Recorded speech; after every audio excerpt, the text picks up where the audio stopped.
Greetings, survivors and friends, SHADOWFRAX here with all the Rust news you crave, where today, we have some new silencers being added, or whatever you want to call them. But first, just as a heads up, the June update, which will be dropping on the release branch on Thursday the 5th, will be focusing on quality of life and balance changes, along with addressing any jungle feedback, so now's the time to make a nuisance of yourself and let the team know what you want. So, fans of Concept Limbo will know that these two items have been floating around since April 2019, which, for context, was when the oil rigs were introduced, but here they finally are, and both these are available for testing on the staging branch right now. The soda can version will be on the tier 1 tech tree and has the same basic function as the normal silencer, but only lasts for about 12 regular AK shots. The oil filter variety will be on the tier 2 and is about 4 times beefier, lasting roughly 48 regular shots. Both will also be found in loot and have a slight reduction in projectile damage and velocity compared to the normal silencer, which has now been renamed to military and will be uncraftable. Not sure where you'll be able to find that yet exactly,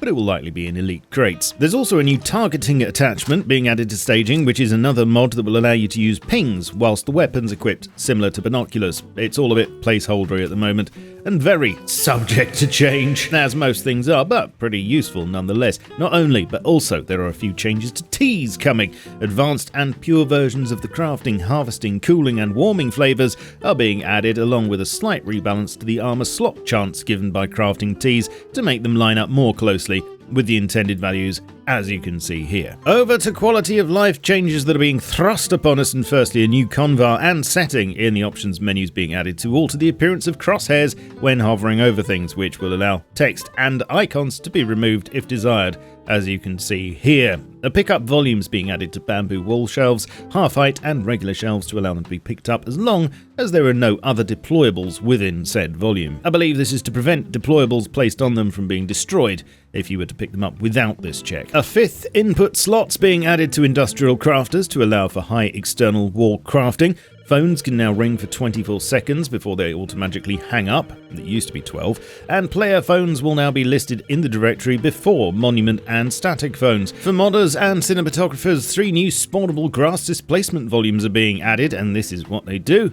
Neon signs are getting new inputs to control which frame you want to display, and I remember asking for this one a long time ago, I think. There will now be inputs for each frame, and you can read the rules for using these here, but this should make them a lot more useful for displaying information. There will also be new binds available to swap seats in vehicles and go straight to a specific seat, and these will be bindable in the controls menu too. A few adjustments are being made this week, firstly to the jungle, where ore node spawn rules are being tweaked to increase them, and dedicated berry and hemp populations are being added. I'm also told that more rock formations will be added to the jungle to allow more nodes to spawn around them. In addition, in a big change, fresh spawns will no longer spawn in the jungle biome, which may be welcome for many. However, this will potentially limit the available spawn area quite a bit on maps with a jungle, and I'm told this will be monitored and addressed if needed. Some quick-fire crafting adjustments now, and chicken coops will require a rope and 75 frags. Honeycomb stack size is being reduced from 100 to 20.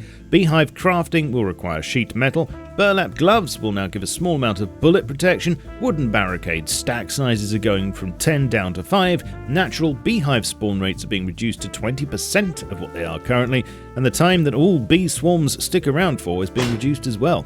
Oh, beehive. Incapacitate darts are being nerfed slightly and the duration of the effects being reduced. You're only going to need 1 apple for an apple pie instead of 2. There's a fix for the oil rig puzzle door not closing and resetting if the server restarts. There's a branch which is adding a spawn population cap on how fast loot can spawn by player count, and you can see the relevant convar here. And there are some changes to treasure missions to prevent things getting stuck if a player with a mission leaves, and to add more treasure spawn spots to other monuments. There is actually quite a bit being done about performance and optimization too. For instance, improvements to asset and prefab loading times, a branch called Foliage Instancing, which has been in the works for about 3 months now to boost foliage performance, and another branch called Industrial Performance Improvements to deal with that side of things.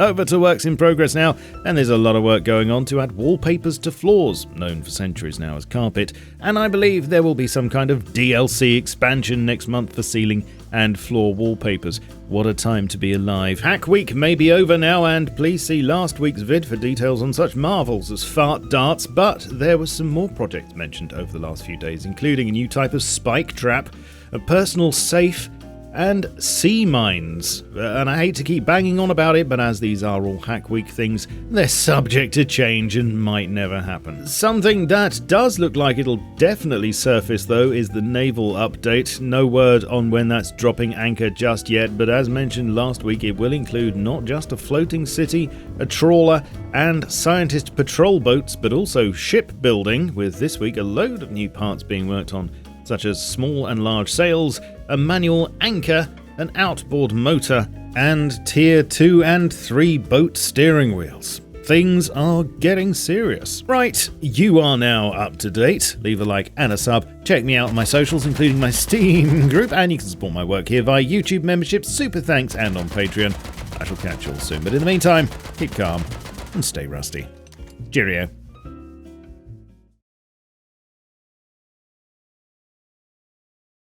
Oh, Beehive.